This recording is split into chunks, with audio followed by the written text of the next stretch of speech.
Hello दोस्तों, क्या हाल है। तो तारीख आज 23 मई दिन गुरुवार और हिंदी तिथि वैशाख पूर्णिमा है। तो आइए बात करते हैं आज के मुख्य समाचार में देश भर की तमाम बड़ी खबरों पर नजर डालते हैं। और वहीं बड़ी खबर है कि एफएसएसएआई ने एमडीएच और एवरेस्ट को क्लीन चिट दी। भारतीय खाद्य सुरक्षा और मानक प्राधिकरण ने भारतीय मसालों में हानिकारक पदार्थों की मिलावट की बात खारिज कर दी है। संस्थान ने व्यापक जांच के बाद इनमें एथिलीन ऑक्साइड न मिलने की पुष्टि की है। एथिलीन ऑक्साइड से कैंसर होने का खतरा रहता है।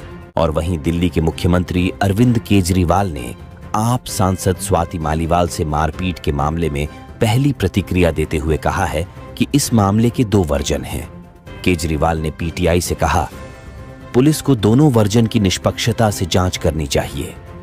मालीवाल ने आरोप लगाया था कि मुख्यमंत्री केजरीवाल के सहयोगी विभव कुमार ने उन्हें पीटा था। और बड़ी खबर है कि एसबीआई ने सोशल मीडिया हैंडल ट्विटर पर पोस्ट किया है, जिसमें फ्रॉड एसबीआई रिवॉर्ड पॉइंट को भुनाने के लिए एसएमएस या व्हाट्सएप पर एपीके फाइल भेज रहे हैं।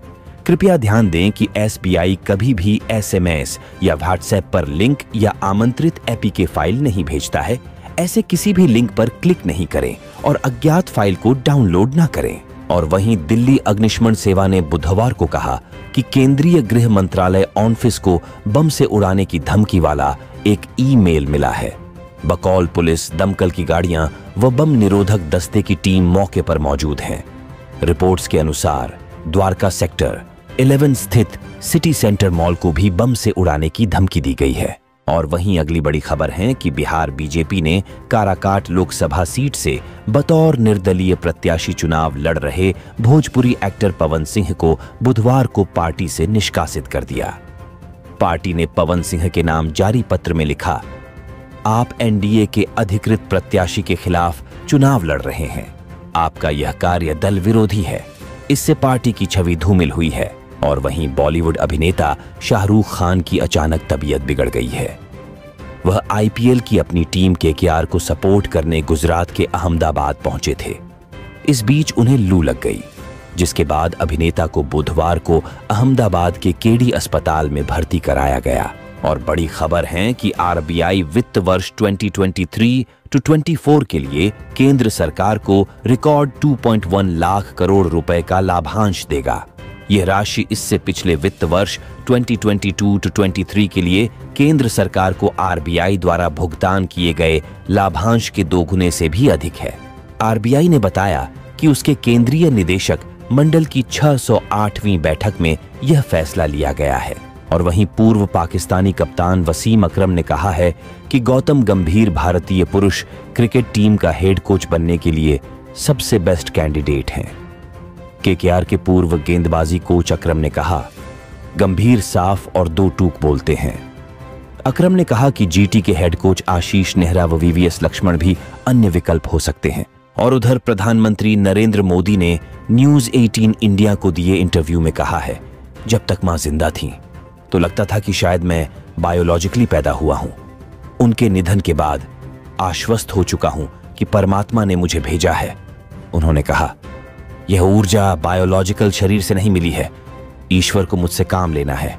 और वहीं सर्राफा बाजार में सोने की मामूली गिरावट देखने को मिली है।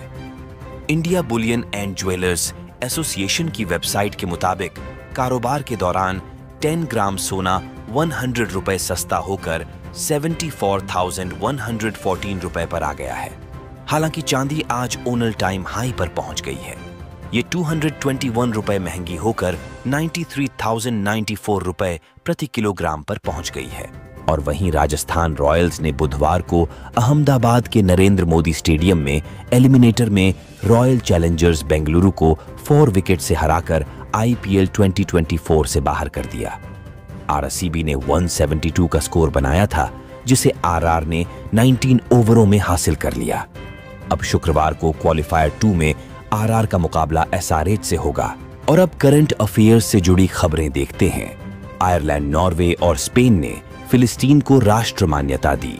22 मई को आयरलैंड के प्रधानमंत्री साइमन हैरिस ने फिलिस्तीन को एक देश के तौर पर मान्यता देने की घोषणा की।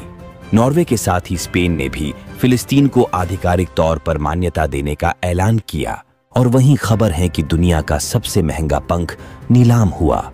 21 मई को न्यूजीलैंड ऑकलैंड शहर में स्थित वेव्स ऑक्शन हाउस में लुप्त हो चुकी हुई पक्षी का एक दुर्लभ पंख 23.63 लाख रुपए में नीलाम हुआ। चलिए बड़ी खबर है कि सड़क परिवहन और राजमार्ग मंत्रालय ने भारत में ड्राइविंग लाइसेंस बनवाने के लिए नए नियम का ऐलान किया है। अब ड्राइविंग लाइसेंस बनवाने के लिए लोगों को आरटीओ जाने की जरूरत नहीं पड़ेगी। 1 जून 2024 से आरटीओ की बजाय प्राइवेट ड्राइविंग ट्रेनिंग सेंटर पर ड्राइविंग टेस्ट दे सकेंगे। कुल मिलाकर सरकार ने ड्राइविंग लाइसेंस बनवाने की प्रक्रिया थोड़ी आसान कर दी। पहले घंटों लाइनें लगती थी, अब उससे निजात मिलेगी। और वहीं महाराष्ट्र राज्य माध्यमिक और उच्चतर माध्यमिक शिक्षा बोर्ड ने मंगलवार को 12वीं कक्षा का परिणाम जारी कर दिया। परीक्षा में छत्रपति संभाजी नगर की तनीषा बोरामणि नामक छात्रा ने 100% अंक हासिल किए हैं और अभी 2 दिन पहले ही राजस्थान की प्राची ने भी 12वीं कक्षा में 100% मार्क्स हासिल किए, यानी बेटियां बाजी मार रही है। और वहीं दिल्ली के मुख्यमंत्री अरविंद केजरीवाल ने गृह मंत्री अमित शाह के अरविंद केजरीवाल व कांग्रेस नेता राहुल गांधी के पाकिस्तान में समर्थक हैं। बयान पर कहा है, क्या दिल्ली, गुजरात, पंजाब, गोवा के लोग पाकिस्तानी हैं? उन्होंने कहा, प्रधानमंत्री नरेंद्र मोदी ने आपको अपना वारिस चुना है। आपको इतना अहंकार हो गया कि आप लोगों को गालियां देने लगे। और वहीं ईरान के राष्ट्रपति इब्राहिम रईसी की मौत पर एक वर्ग जमकर जश्न मना रहा है। रईसी जैसे इस्लामिक कट्टरपंथी नेता की मौत पर एक वर्ग खुशी में नाच रहे हैं, आतिशबाजियां कर रहे हैं।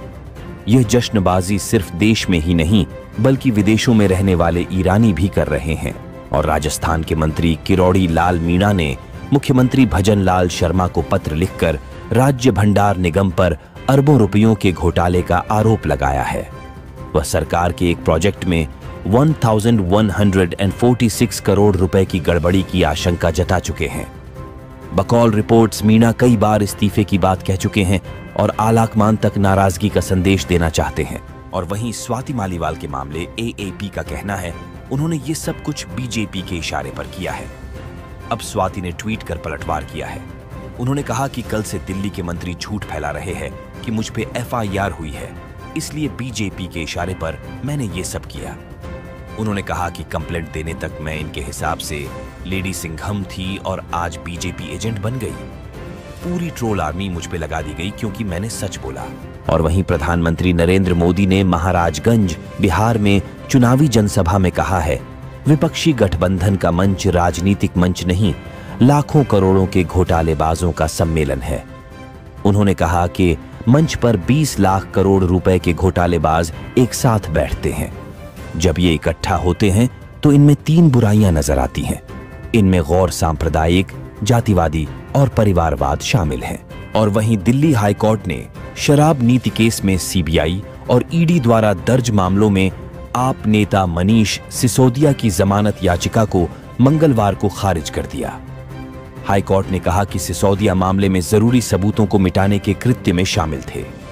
हाईकोर्ट ने कहा कि सिसोदिया का आचरण लोकतांत्रिक सिद्धांतों के बिल्कुल विपरीत था। और वहीं मुंबई के घाटकोपर में एमिरेट्स के एक विमान की चपेट में आने से कम 40 फ्लेमिंगो की मौत हो गई। वहीं फ्लाइट भी क्षतिग्रस्त हो गया।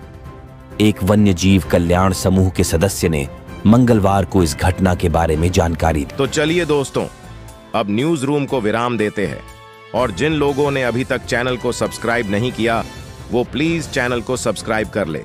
और मिलते हैं कल सेम टाइम पर। अपना ख्याल रखना। जय हिंद, जय भारत, वंदे मातरम।